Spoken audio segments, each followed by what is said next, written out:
Hmm.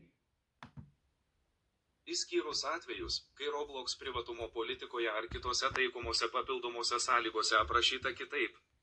Sutinkate, kad bet koks jūsų paskelbtas NFT bus laikomas nekonfidencialiu ir nepatentuotu.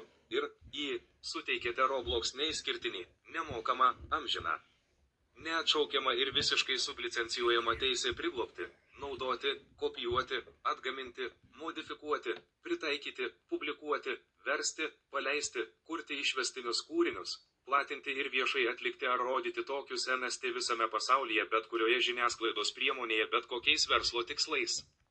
Susijęs su veikimu, teikimu, viešinimu arba paslaugų tobulinimas, įskaitant, bet neapsiribojant, susijusių su mašininio mokymosi ir susijusių modelių mokymu. Tačiau Roblox dalinsis tik asmeninę informaciją, kurią pateikėte pagal Roblox privatumo politiką.